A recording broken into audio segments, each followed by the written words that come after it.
Merci si vous nous rejoignez. Troisième partie de cette émission. Je suis toujours avec Emmanuel Dupuis, président de l'Institut Prospective et Sécurité en Europe. Muftaou Badarou, écrivain et journaliste. Sans plus tarder, notre Zoom.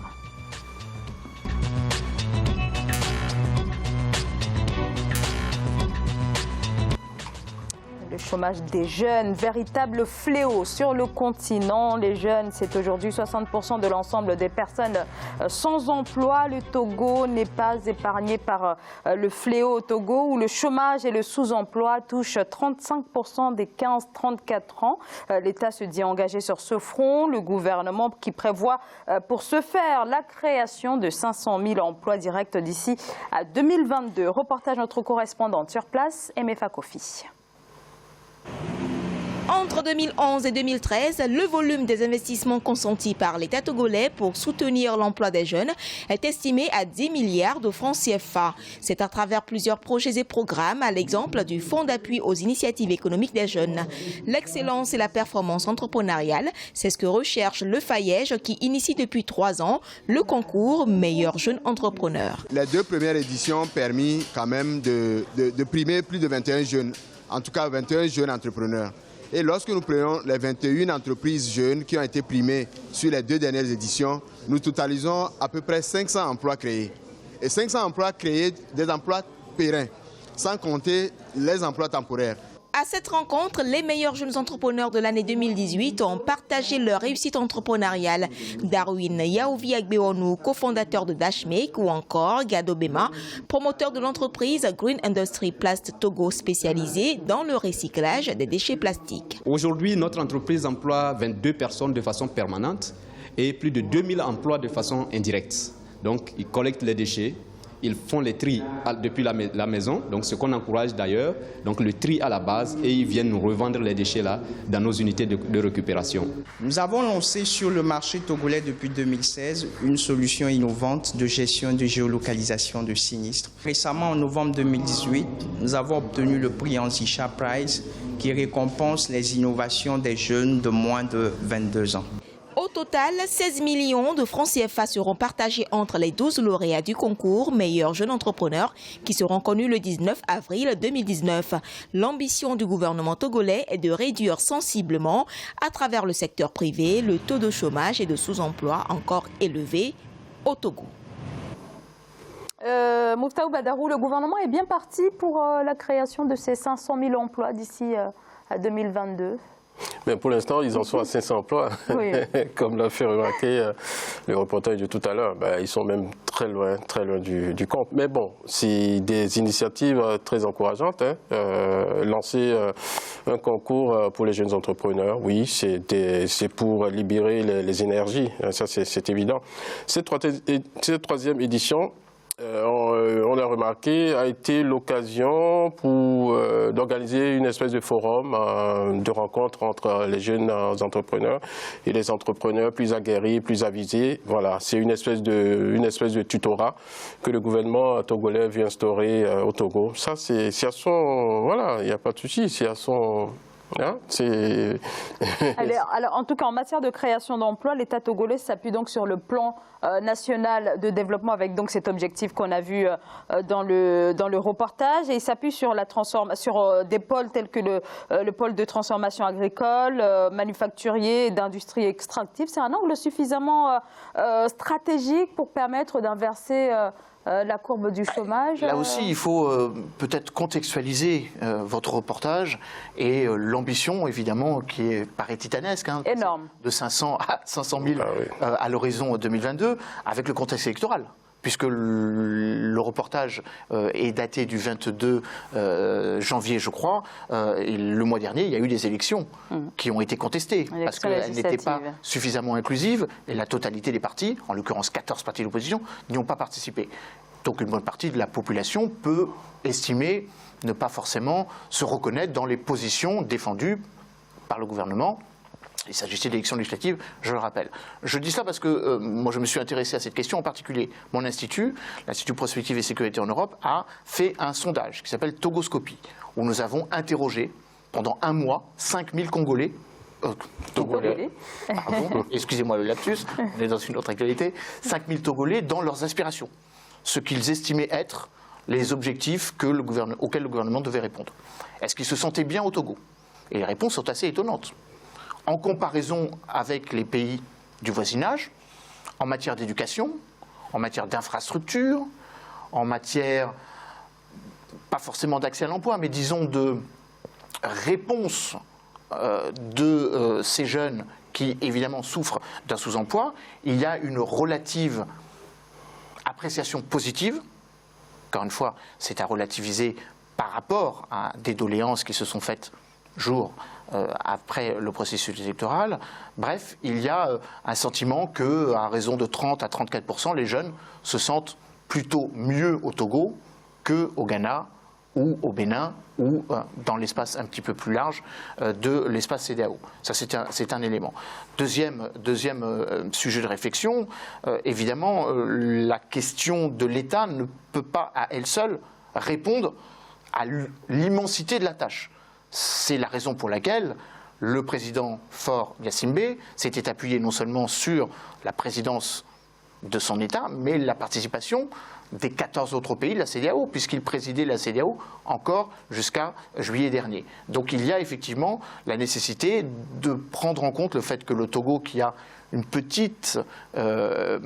façade maritime, est aussi un pays d'une certaine façon enclavé, qui doit aussi dépendre de la capacité à dialoguer avec ses voisins. Et je crois que c'est très important parce que la manière dont les marchés africains sont en train de se constituer ne peuvent pas seulement se résumer à des marchés de niche, d'une part, ou des marchés qui sont nationaux. C'est des marchés régionaux.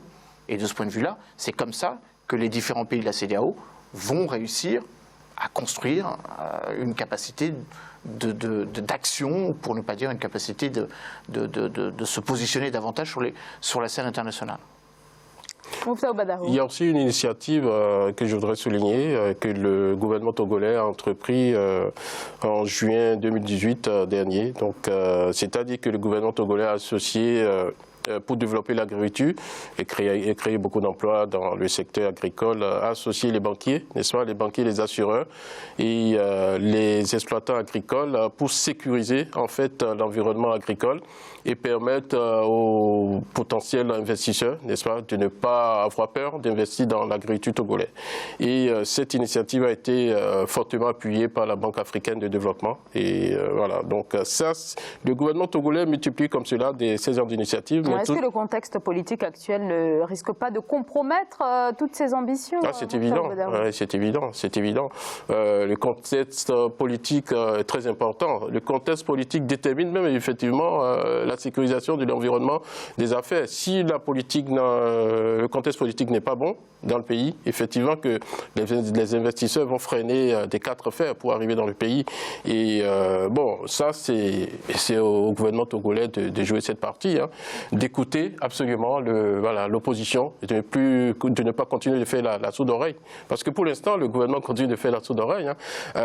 Actuellement, l'opposition a mis sur la table un certain nombre de revendications que le gouvernement n'a pas pu satisfaire. Surtout le problème de l'alternance au pouvoir, en fait. Voilà. Le gouvernement ne veut pas bouger d'un iota sur cette exigence de l'opposition togolaise. Et donc, pour l'instant, le dialogue togolais est complètement bloqué, un peu vicieux au Togo. Je rajouterai un point quand même néanmoins important, c'est que le Togo a quand même, à travers le rôle qui est le sien dans la renégociation des accords de Cotonou, donc les fameux accords partenariat économique qui rassemblent les 79 pays de la zone Afrique-Caraïbes-Pacifique et les 27 ou 28, si la Grande-Bretagne reste dans l'Union européenne, peuvent donner un substrat de crédibilité, parce que c'est le Togo qui est celui qui va porter la voix des pays ACP à travers la mobilisation très forte, très reconnue. C'est la raison pour laquelle il y a eu une forte mobilisation autour de sa personne, en l'occurrence le ministre des Affaires étrangères Robert Ducé. Donc cela peut aussi jouer dans la capacité pour les investisseurs étrangers de considérer que le Togo est peut-être attractif parce qu'il y a cet entraînement et cette capacité d'avoir un agenda commun. Bon, ça c'est le premier élément. Mais vous avez raison, le fait que le gouvernement est dans une impasse d'une certaine manière avec une partie de l'opposition qui a accepté de jouer le jeu des élections et puis une autre partie de l'opposition qui campe sur ses positions, la CEDEAO qui avait validé le processus électoral, mais qui appelle le gouvernement, nonobstant le résultat des élections, à dialoguer avec l'opposition qui n'avait pas participé à l'élection. Bref, qu'il y a, je résume et ce que vous dites, et j'étaye le fait qu'il y a un agenda politique qui pèse sur le climat des affaires. Et ça, malheureusement, ce n'est pas forcément un élément qui va permettre de passer du caractère lilliputien de l'offre d'emploi à, évidemment, une réponse à l'urgence du moment. 70% de la population togolaise a moins de 30 ans. Alors, sur le chômage, on a pas mal de chiffres pour ce qui est du Togo, allant de ce chiffre de 35% des 15-34 ans qui sont donc touchés par le chômage. Mais du côté des chiffres officiels, on retrouve parfois 3,5%, 2,4%. Comment expliquer cela, Muftaou Badarou ? On ne peut expliquer cela que par le fait que le gouvernement togolais ne joue pas franc jeu, c'est tout. Hein. Le gouvernement ne publie pas les vrais chiffres, à mon avis. Hein. Voilà. Donc, et ça, c'est caractéristique du Togo, en fait. C'est caractéristique du Togo, où les choses sont quelque peu biaisées. Voilà. Dans un pays où l'alternance est un vœu pieux, tout est, même les chiffres donnés par le gouvernement. Les chiffres, donc. Les chiffres donnés par le gouvernement sont sujets à caution. Voilà. Donc, le vrai problème du Togo, d'abord, c'est le problème de l'alternance politique. Et tout partira de là. Il faut absolument que le jeu soit clair, à mon avis. Voilà. Il faut très précisément que le gouvernement togolais inscrive vraiment dans la réalité l'alternance politique, que ça ne soit plus un vœu pieux, que regardez l'environnement du Togo, le Ghana, le Burkina Faso, le Bénin à côté, c'est des pays où l'alternance politique n'est pas un vœu pieux. Il faut absolument que le Togo arrive aussi à cette réalité politique, absolument. J'aurais une autre interprétation sur la différence des chiffres qui sont énormes, hein, entre 3 ou 4% d'un côté et 30% de l'autre. C'est qu'on prend en compte une réalité, pour le gouvernement togolais, qui est l'économie informelle. Une bonne partie de l'économie togolaise, comme une bonne partie des autres pays, dépend de l'économie informelle. Alors, beaucoup d'économistes disent qu'à un moment ou à un autre, pour jauger la réalité économique, donc le substrat, la capacité de création d'emplois, il faut aussi prendre en considération cela. Les chiffres, là aussi, sont malheureusement compliqués à appréhender. Hein. Il y a 20 millions de nouveaux arrivants chaque année sur le marché du travail, et l'Afrique, les économies africaines ne créent que 2 millions d'emplois par an. Donc, que deviennent les 18 millions ? Et ce n'est pas que le cas du Togo. Effectivement. Que deviennent les 18 millions de jeunes qui n'ont pas la capacité à accéder à des emplois que les économies et les industries africaines ont du mal à créer. Et ça, c'est une vraie question, au-delà de l'alternance politique, qui nécessite une réponse qui n'est pas nationale, mais qui doit vraiment être régionale. Muftaou Badarou, peut-être un dernier mot sur cette question de l'emploi. Mon dernier mot sur la question de l'emploi, c'est que le gouvernement togolais est dans une bonne dynamique, même si le problème de l'alternance politique se pose. Le gouvernement togolais a intérêt à multiplier ces genres d'initiatives pour résorber justement la question de l'emploi au Togo. Alors, tout à l'heure, sans oublier le problème de l'alternance politique, hein, ça aussi c'est très important. Justement, au regard de la composition de l'actuelle Assemblée nationale, on peut dire que c'est une question qui reste en suspens et sans doute bloquée, Emmanuel Dupuis. Elle est bloquée puisque, comme je le disais précédemment, la CEDEAO avait appelé à la tenue de ces élections. Des manifestations ont été réprimées. La répression de ces manifestations, je rappelle qu'il y a eu des victimes, hein, 4 ou 5, 4 je crois, manifestants qui sont décédés. On est bien loin des chiffres à l'époque du père de Faure Gnassingbé, puisque là ça se comptait par centaines de morts. Mais c'est un autre débat dans lequel je ne rentrerai pas. Donc évidemment, il y a un contexte de crédibilisation du processus électoral, de participation plus inclusive, car encore une fois, une partie de l'opposition siège à l'Assemblée et le dialogue politique se fait avec les partis représentés à l'Assemblée. Donc ça laisse de côté une bonne partie de la classe politique. Et une classe politique qui est mue par la montée en puissance de partis avec des dynamiques jeunes, avec la mise en place de réflexions qui ne concernent pas seulement le Togo maritime, mais bien l'ensemble des 6 régions, avec des logiques d'exclusion. Vous évoquez les zones frontalières avec le Burkina notamment, et puis bien évidemment le caractère vertueux de certains présidents du voisinage qui, eux, ont eu cette évolution. Je pense notamment au Ghana qui s'est passé du prêt du FMI en disant qu'il est dans une capacité d'autogestion de son développement, et d'une certaine manière aussi avec Patrice Talon, je parle un béninois je crois, je ne sais pas si vous allez acquiescer à ce que je dis, qui est apparu comme une bonne nouvelle, en tout cas en matière d'alternance démocratique, et qui pourrait évidemment inciter, je prends évidemment le cas du Burkina aussi, qui pourrait inciter à une réflexion sur, non pas l'alternance, mais un processus politique plus inclusif. Eh bien, merci beaucoup à tous les deux. Merci à vous, Emmanuel Dupuy. Je rappelle que vous êtes président de l'Institut Prospective et Sécurité en Europe, professeur associé à l'Université Paris-Sud. Mouftaou Badarou, un grand merci à vous également. Je rappelle que vous êtes écrivain et journaliste. Et merci à vous, bien sûr, de nous avoir suivis. Merci de votre fidélité. Je vous retrouve lundi. Très belle soirée. Merci.